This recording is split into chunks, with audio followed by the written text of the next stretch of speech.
రాజమండ్రిలో కారు ఢీకొట్టిన ఘటనలో తీవ్రంగా గాయపడ్డ డాక్టర్ ప్రియాంక మృత్యువుతో పోరాడుతోంది.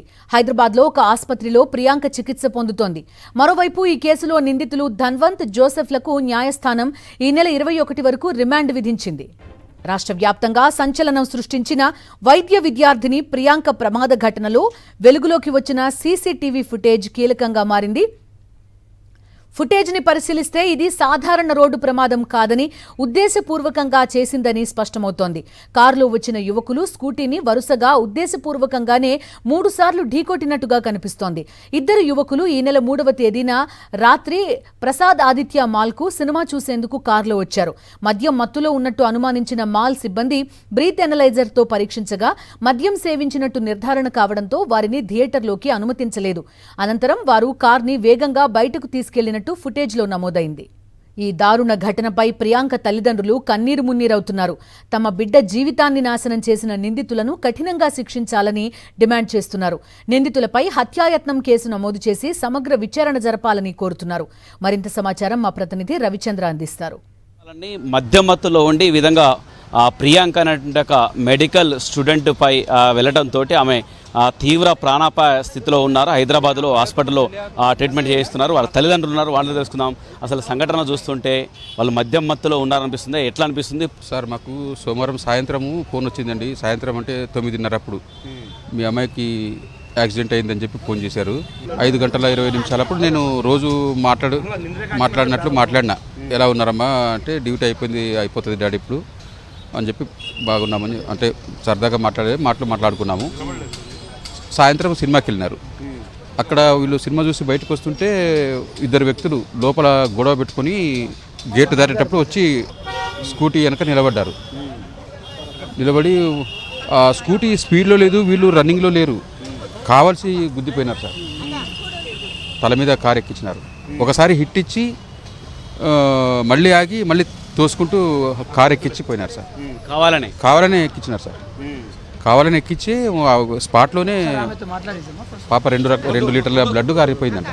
డాక్టర్లు అయితే ఏమి హోప్ లేదంటారు సార్. హోప్ లేదు, అక్కడే చెప్పారు హోప్ లేదని. సరే ఇంకా అక్కడ 48 అవర్స్ చూద్దాము ఏమన్నా. ప్రియాంక తల్లి కూడా తీవ్రంగా మనోవేదనకు గురవుతుంది. ఈ విధంగా చూడొచ్చు, చాలా ప్యానిక్ అవుతున్నారు వారు.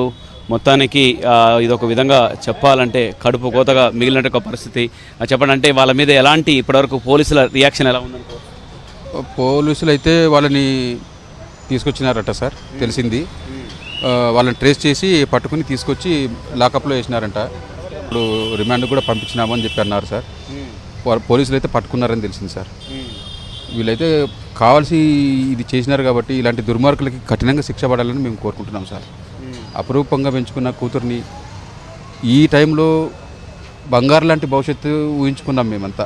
మా కుటుంబంలో చాలా దారుణం జరిగిపోయింది సార్.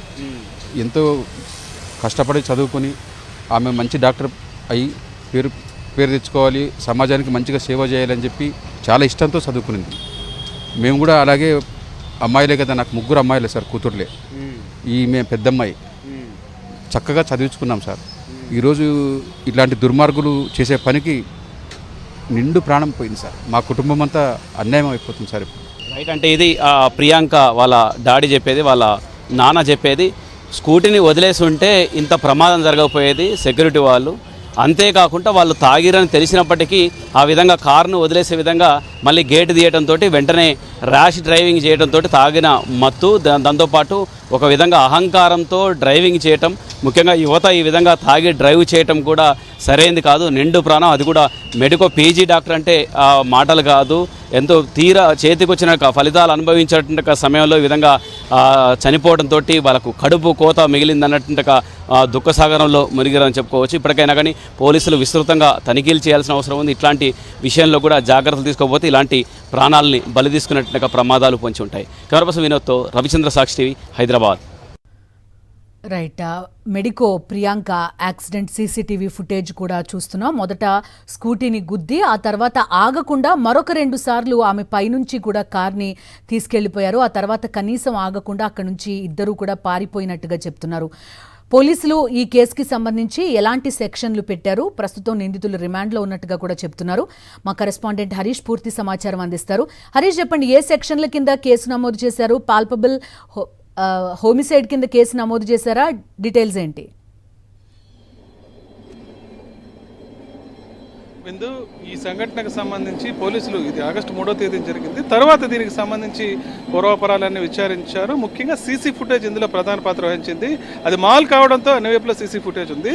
మొదట దీన్ని యాక్సిడెంట్గానే భావించారు. ఎందుకంటే ఎవరైతే ఈ యాక్సిడెంట్ గురి చేశారో, అదేవిధంగా ఎవరైతే బాధితులు ఉన్నారో ఈ రెండు వర్గాలకు సంబంధం లేదు. అసలు అక్కడ జరిగిన ఇంటెన్షన్ ప్రత్యేకంగా ఏమీ లేదని భావించారు. అయితే ఆ సీసీ ఫుటేజ్ని పూర్తి స్థాయిలో చూస్తే 3 సార్లు ఆ వెహికల్ దగ్గరికి వచ్చి ఈ స్కూటీని ఢీకొట్టే ప్రయత్నం చేయటం, మూడోసారి ఒక్కసారిగా అతివేగంగా వచ్చి ఆ స్కూటీని ఢీకొట్టి కనీసం అక్కడ బాధితురాలు ఉందన్న విషయం కూడా పరిశీలించకుండా ఆమె మీద నుంచి ఈ వాహనాన్ని తీసుకెళ్లిపోవడం, ఇవన్నీ చూస్తే ఇది కాస్త ఇంటెన్షనల్గానే జరిగిందన్న వ్యవహారాన్ని అయితే పోలీసులు గమనించారు. అయితే ఇక్కడ కేసులు కట్టే విషయం దగ్గరికి వచ్చేటప్పటికి దీన్ని కల్పబుల్ హోమ్సైడ్ కింద మార్చాలి. అంటే ఈ సెక్షన్ కింద అయితే ఖచ్చితంగా 7 సంవత్సరాల లోపు కాకుండా 7 సంవత్సరాల పైబడి శిక్ష పడే అవకాశం ఉన్న కేసు కింద దీన్ని మార్చాలని చెప్పారు. అయితే attempt to culpable homicide case కింద దీన్ని నమోదు చేయడం జరిగింది. దీంతో ఈ వైఎస్ఆర్సీపీ నేతలు కూడా, ప్రతిపక్షాలు కూడా ప్రత్యేకంగా డిమాండ్ చేసింది, ఇంటెన్షనల్గానే జరిగిన సంఘటనగా అక్కడ సీసీ ఫుటేజ్లో ఉందన్న విషయాన్ని గుర్తించాలి. కాబట్టి ఖచ్చితంగా కల్పబుల్ హోమిసైడ్ కేసు కిందగా దీన్ని మార్చాలని అయితే డిమాండ్ చేయడం జరిగింది. ప్రస్తుతానికైతే ఈ ఎఫ్ఐఆర్ ఇంతవరకు కూడా బయటకు రాలేదు. పోలీసులు మాత్రం నిందితుల్ని కోర్టులో హాజరుపరిచారు. ఈ నెల 21 వరకు ప్రస్తుతానికి రిమాండ్ విధించారు. ఇంకా పూర్తి స్థాయిలో దీనికి సంబంధించిన సమాచారం ఏ సెక్షన్లు పూర్తి స్థాయి, ఎందుకంటే ఈ ఘటనకు సంబంధించి ముందు ఏదైతే మాల్ ఉందో ఆ నిర్వాహకులతో కూడా, సెక్యూరిటీతో కూడా వీళ్ళిద్దరు గొడవ పడడం జరిగింది నిందితులు. దానికి సంబంధించి ఆ సంస్థ మేనేజర్ కూడా పోలీసులకు ఫిర్యాదు చేశారు. దాని మీద కొన్ని కేసుల కింద కేసు నమోదు చేయడం జరిగింది, కొన్ని సెక్షన్ల కింద. దీంతో పాటు వీళ్ళు మద్యం తీసుకుని రోడ్డు పక్కన ఉన్న దుకాణం దగ్గర మద్యం తీసుకుని దారిలోనే తాగి వాహనాన్ని నడపడం, అదొక సెక్షన్ కింద కేసు నమోదు చేయడం జరిగింది. ఇలా పలు సెక్షన్ల కింద కేసులు నమోదు చేయడం జరిగింది. దీనికి సంబంధించి పూర్తి వివరాలు ఇంకా రావాల్సిందే. వచ్చిన తర్వాత ఈ కేసుని ఎలా ఎస్టాబ్లిష్ చేశారు, దాని తర్వాత ఆ బాధితురాల పరిస్థితులను బట్టి ఎఫ్ఐఆర్ ఆల్టర్ చేసే అవకాశం ఉంది, ఇంకా కొత్త సెక్షన్ నమోదు చేసే అవకాశం ఉంది. Bindu. Okay Harish, thank you. మరిన్ని అప్డేట్స్ కోసం ఛానల్ ను సబ్స్క్రైబ్ చేయండి. నోటిఫికేషన్స్ కోసం బెల్ ఐకాన్ పై క్లిక్ చేయండి.